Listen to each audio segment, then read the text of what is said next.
அனைவருக்கும் வணக்கம்.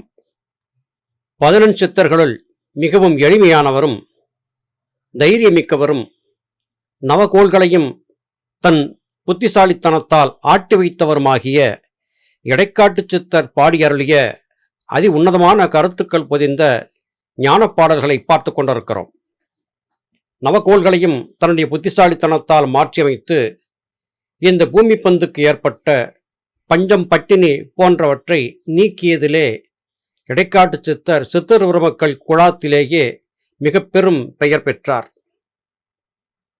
கண் உள் மணியை கற்பகத்தை காஞ்சனத்தை பெண் உரு இப்பாதியினை பேசறிய முப்பொருளை விண்ணின் அமுதை விளக்கொளியை வெங்கதிரை தன் அழியை உள்ளில் வைத்து சாரூபம் சார்வனே. சாரூபம் என்பது என்ன? ஈசனுடைய உருவத்தையே தானும் அடைதல் என்றாகும். யோக பயிற்சியில் இருப்பவர்கள் தத்தமது ஆத்ம பிரகாசத்திற்கேற்றபடியான நிலைகளை பெறுகிறார்கள். அது சாலோகம், சாமீபம், சாரூபம், சாயுஜ்யம் என்கிற 4 நிலைகளை குறிக்கும். சாலோகம் என்பது ஈசன் இருக்கும் கைலை மலையிலேயே வாழும் ஆற்றலை பெறுதல். சாமீபம் என்பது ஈசனுக்கு அருகாமையிலேயே இருத்தல். சாரூபம் என்பது ஈசனைப் போலவே தோற்றம் பெறுதல். சாயுச்சியம் என்பது ஈசனோடு கலந்து விடுதல். இதிலே தான் ஈசனைப் போன்ற உருவத்தை பெற்று படைத்தல், காத்தல், மறைத்தல், அருளல், அழித்தல் என்கிற காரியங்களை எல்லாம் நிகழ்த்த வல்லவனாக மாறக்கூடிய பக்குவத்தை பெற்றிருக்கிறேன் என்று சொல்லுகிறார். கண் உள்ளே இருக்கும் கருமணி என்பது காட்சிகளை காண்பதற்கு உதவுகிறது. இந்த கண்மணி இதன் ஆற்றலால் தான் உலகத்தை பார்க்கிறோம். பிரகாசம் எங்கே இருக்கிறது என்றால் அவரவர் கண்மணியிலே இருக்கிறது என்று சித்தர்கள் குறிப்பிடுவார்கள். புறத்திலே கதிரவன் இருக்கிறது, சந்திரன் இருக்கிறது, விண்மீன்கள் இருக்கின்றன, போதிய பிரகாசம் இருக்கிறது. ஆனால் அதை காண்பதற்கு மனிதனின் கண்களிலே பிரகாசம் இல்லாது போய்விட்டால் இவை இருந்தும் பயனற்றவை. எனவே உண்மையான பிரகாசத்தையும் அதை உள்வாங்கி பார்க்கும் தன்மையையும் அவரவருடைய ஜீவனிலிருந்து ஆற்றலை வெளிப்படுத்தக்கூடிய கண்மணிகளை கொண்டுதான் தீர்மானிக்க முடியும். தன் உள்ளே இருக்கக்கூடிய ஜீவனை இங்கே பெருமையாக இடைக்காட்டு சித்தர் குறிப்பிடுகிறார். கண் உள் மணியிலிருந்து ஆற்றலாக என்னை பார்ப்பதற்கு பயன்படுத்தக்கூடிய சக்தியாக ஜீவசக்தியாகிய வாயு இருக்கிறது. அது கற்பகம், கேட்டதையெல்லாம் தரக்கூடிய ஆற்றல் பொருந்தியது. காஞ்சனம் மிகப்பெரிய பொக்கிஷமாக இருக்கிறது. ஈசனுடைய இடப்பாகம் உடலின் ஒரு பாதியாக அன்னை பராசக்தி இருக்கிறாள் என்று குறிப்பிடக்கூடிய ஜீவசக்தியாகிய வாயு என்பதே ஒட்டுமொத்த உடல் இயக்கத்திற்கும் காரணமாகிறது. இந்த ஆற்றலை பற்றி எத்தனைதான் எடுத்துச் சொன்னாலும் முழுமையாக சொல்லி முடித்ததாகாது. காரணம், அது பேச இயலாத முப்பொருளாக இருக்கிறது. சந்திரகலை, சூரியகலை, சுழுமுனை என்கிற 3 அரிய செஞ்சுடராக இருக்கிறது. இது விண்ணின் அமுதம், விளக்கொளி. உள்ளே இருக்கக்கூடிய பிரகாசத்தால் தான் புறத்திலே இருக்கும் உலகத்தை காண முடியும். உள்ளே இருக்கும் பிரகாசம் அவிந்து போய்விட்டால் பிணம் என்றாகும். இந்த பிரகாசம் மென்மை நிறைந்ததாகவும் நல்ல குளிர்ச்சியான தன்மை கொண்டதாகவும் இருக்கிறது. காரணம், சூரியகலை என்பது வெப்பம் கொண்டதாகவும் சந்திரகலை என்பது குளிர்ச்சித்தன்மை கொண்டதாகவும் இருக்கிறது. இந்த 2ம் சம அளவிலே சஞ்சரிக்கும் வரையிலும் இந்த உடல் வாழ்க்கை என்பது இருக்கும். ஆனால் உடல் வாழ்க்கைக்காக பயணப்பட்டு கொண்டிருக்கக்கூடிய இந்த சந்திரகலை, சூரியகலை ஆகிய இந்த 2ஐயும் ஒன்றாக இணைத்து உருவ மத்தியத்திலே நிறுத்தி பழகிவிட்டேன். அது காரணமாக இப்போது எனக்கு ஏற்பட்டிருக்கிற பக்குவத்தால் நான் ஜீவன் என்கிற நிலையை அடையும் ஆற்றலை பெற்றிருக்கிறேன் என்று தன்னுடைய நிலையை பற்றி இங்கே இடைக்காட்டு சித்தர் குறிப்பிடுகிறார். மனம் என்னும் மாடு அடங்கில் தாண்டவக்கோனே, முத்தி வாய்த்ததென்று எண்ணேடா தாண்டவக்கோனே. மனம் என்கிற மாடு பொதுவாக நம்முடைய முன்னோர்கள் பதி பசு பாசம் என்று குறிப்பிடுவார்கள். பதி என்பது ஆன்மா, பசு என்பது மனம், பாசம் என்பது பற்றுக்கள். பற்றுக்களை எப்பொழுது மனம் விடுகிறதோ அப்பொழுது பதியை சென்று சேரும் என்று குறிப்பிடுவார்கள். இதற்கு காளை வடிவத்திலே பசு வடிவத்திலே மனம் இருக்கிறது என்பதாக எல்லாம் சுட்டி காட்டினார்கள். மனம் என்கிற இந்த மாடு புற உலக வாழ்க்கையிலே சென்று கொண்டிருக்கும் சலித்த நிலையிலிருந்து மீண்டு புருவ மத்தியத்திலே ஒடுக்கம் என்கிற நிலையை பெற வேண்டும். இந்த நிலை பெற்றுவிட்டால் முத்தி நிச்சயமாக வாய்த்தே தீரும் என்பது கருத்து. சினம் என்னும் பாம்பு இறந்தால் தாண்டவக்கோனே, யாவும் சித்தி என்று நினையேண்டா தாண்டவக்கோனே. சினம் என்கிற பாம்பு இறக்க வேண்டும். இந்த சினம் என்பது எவ்வாறு ஏற்படுகிறது? புலன்கள் வழியாக சலிக்கக்கூடிய மனம் ஆசைகளை வளர்த்து கொள்கிறது. எப்போதெல்லாம் மனதிற்கு ஏற்பட்ட ஆசைகள் நிறைவேறாது போய்விட்டனவோ அப்போதெல்லாம் கோபம் ஏற்படுகிறது. இந்த கோபம் மேலும் மேலும் உலகில் சார்ந்த விடயங்களுக்குள்ளாக செல்லும்படியாக மனதை திணித்து கொண்டே இருக்கிறது. எனவே ஆசையின் காரணமாக, ஆசைப்பட்டதை அடைய முடியாமல் போய்விட்டதன் காரணமாக ஏற்படக்கூடிய சினம் நம்மை மிகப்பெரிய பாதாளத்திலே தள்ளிவிடக்கூடியது. எனவே எப்பாடுபட்டாவது மனத்திற்குள்ளே ஆசைகள் ஏற்படாமல் தற்காத்து கொள்ள வேண்டும். ஆசைகள் நிறைவேறாமல் போய் மனத்திற்கு ஏற்படக்கூடிய சினம் என்பது நம்முடைய யோகமுத்திக்கு தடையாக போய்விடும் என்று குறிப்பிடுகிறார்.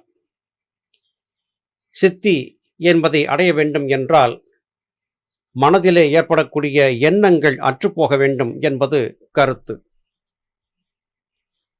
ஆசை என்னும் பசுமாளில் தாண்டவக்கோனே, இந்த அண்டமெல்லாம் கண்டறிவாய் தாண்டவக்கோனே. மனம்தான் பசு என்று குறிப்பிடப்படுகிறது. மனதிலே ஏற்படக்கூடிய சலனங்கள் தான் ஆசைகள் என்றாகின்றன. பார்ப்பது, கேட்பது, நுகர்வது, சுவைப்பது, தொட்டறிவது என்று புலன்கள் வழியாக மனம் அற்ப சந்தோஷத்தை எல்லாம் உண்மை என்று கருதி உள்வாங்கி கொண்டு விடுகிறது. இந்த மனத்தின் போக்குதான் நம்முடைய இந்த மானுட உடல் வாழ்க்கைக்கு அடிப்படையாகிறது. இந்த அண்டமெல்லாம் இருக்கக்கூடிய உயிர்கள் எல்லாம் ஆசை மனதிலே ஏற்பட்ட சலனம் காரணமாகவே மறுபடி பிறந்து கொண்டே இருக்கின்றன. பொதுவாக இந்த மனுலக வாழ்க்கையிலே யோக நெறி பூண்டு வாழ்க்கையிலே வெற்றி காண வேண்டும் என்று கருதக்கூடிய யோக சாதகர்கள் எக்காரணத்தை கொண்டும் எந்த ஒரு பற்றுக்கும் அடிமையாகிவிடக்கூடாது. ஒரு சிறிய ஆசையை சுமந்திருந்தாலும் கூட நம்முடைய இந்த உடல் வாழ்க்கை முடிவுக்கு வரக்கூடிய காலம் வந்தாலும் ஆசை என்கிற ஒன்று மனதிலே தொக்கி நின்ற காரணத்தால் மனம் ஜீவனை சென்று சேர முடியாமல் தடையாகிறது. அந்த ஆசையை நிறைவேற்றிக் கொள்வதற்காக மறுபடியும் பிறப்பெடுத்தாக வேண்டிய இக்கட்டான நிலைக்கு தள்ளப்படுகிறது.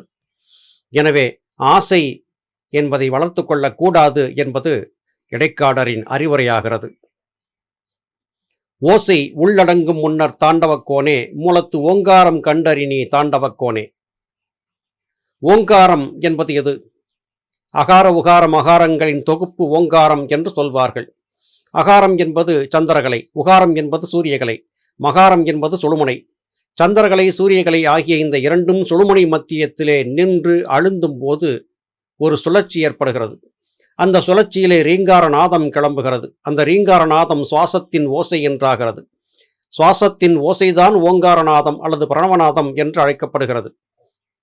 இந்த ஓசை கேட்டுக்கொண்டே இருக்கும் வரையிலும் உள்முகமான நம்முடைய பயணம் நடைபெறாது. ஓசையை தடுத்து நிறுத்த வேண்டும். புருவ மத்தியத்திலே சுழன்று கொண்டிருக்கக்கூடிய சந்திரகலை சூரியகலையின் சுழற்சியை மெல்ல அழுத்தி ஜீவனை நோக்கி நகர்த்த வேண்டும். இதை மனத்தின் தரத்தால் மாத்திரமே சாதிக்க முடியும். மனம் தன்னுடைய கூட்டாளிகளாகிய அகங்காரம் மற்றும் புத்தியை புறக்கணித்து சித்தத்தோடு கலக்க வேண்டும். சித்தத்தோடு கலந்த மனம் சீவனை நோக்கி பயணிக்க ஆரம்பிக்கும். இதை எளிமையாக ஞானபிதா சுவாமி சிவானந்த பரமஹம்சர் அவர்கள் ஜீவசக்தியாய வாயு சித்தத்தோடு கலக்கும் போதே நமக்கு பௌருஷம் என்கிற ஆண்மைத்தன்மை ஏற்படுகிறது என்று குறிப்பிட்டார்கள். அதாவது அறிவு என்பது ஆணாகவும் மனம் என்பது பெண்ணாகவும் இருக்கிறது.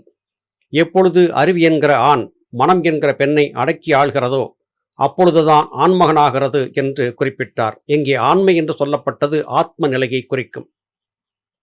நம்முடைய முன்னோர்கள் தங்களுடைய வாழ்நாளிலே கண்டறிந்த அனைத்து விதமான நற்கருத்துக்களையும் எளிமையாக நமக்கு புரியும்படியாக எடுத்துச் சொல்லித்தான் சென்றிருக்கிறார்கள். மூலப்பகுதி அற தாண்டவக்கோனே உள்ள முளைத்தவேர் பெருங்கேடா தாண்டவக்கோனே. மூலம் என்பது இருக்கும் வரையிலும் விருட்சம் என்பது வளர்ந்து கொண்டேதான் இருக்கும். இளைதாக முள்மரம் கொள்க கலையுணர் கைகொள்ளும் காழ்த்தவிடத்து என்று வள்ளுவனாயினார் அருளினார். கொடூரமான முட்களை கொண்டிருக்கக்கூடிய முட்செடிகளை சிறிய செடியாக இருக்கும் போதே பிடுங்கி எறிந்து விட வேண்டும். விட்டுவிட்டால் அது வளர்ந்த பிறகு அதை வெட்டி அப்புறப்படுத்துவது என்பது நடவாத காரியம். இன்றைய நாளிலே தமிழகத்தை பொறுத்தவரையிலும் வறட்சி மற்றும் நீர் பற்றாக்குறை ஏற்பட்டதற்கு கொடிய முட்களை கொண்டிருக்கக்கூடிய சீமை கருவேல மரங்கள் தான் காரணம் என்று விஞ்ஞானிகள் தொடர்ந்து சொல்லி வருகிறார்கள். ஆனால் இந்த சீமை கருவேல மரங்களை அழித்த பாடில்லை. ஆரம்பத்திலேயே அதை பிடுங்காமல் விட்டுவிட்ட காரணத்தால் அது இப்போது பூமியினுடைய நீர்ச்சத்தை எல்லாம் உறிஞ்சி நாசம் செய்து கொண்டிருக்கிறது. எந்த ஒன்றையும் வேரோடு எடுத்தால் மாத்திரமே அதனால் வரக்கூடிய விளைவுகளிலிருந்து தப்பித்து கொள்ள முடியும். அதுபோல மனம் என்பது ஆசை என்பதை எந்த அளவிலும் வைத்து கொண்டு விடாதபடியாக அதன் வேரோடும் வேரடி மண்ணோடும் பிடுங்கி சாய்த்து விட வேண்டும். அப்பொழுது மாத்திரமே ஞானத்தினுடைய கீற்று நம் உள்ளே கிளம்பும் என்பது கருத்து. சால கடத்தியல்பு தாண்டவக்கோனே மலச்சால் என்றே தேர்ந்தறினி தாண்டவக்கோனே. கடம் நம்முடைய இந்த உடல், சாலக்கடம் ஆசை வயப்பட்ட உடல். இந்த ஆசை வயப்பட்ட உடல் என்பது ஆணவம், கன்மம், மாயை என்கிற 3 விதமான மலங்களை சுமந்தபடியாகவே இருக்கிறது. ஆசை என்கிற மலம் அற்றுப்போகாமல் ஞானம் என்பது வாய்க்காது. ஆசை ஏற்படுவதற்கு காரணம் புலன்கள் வழியாக மனம் சலிப்பதுதான்.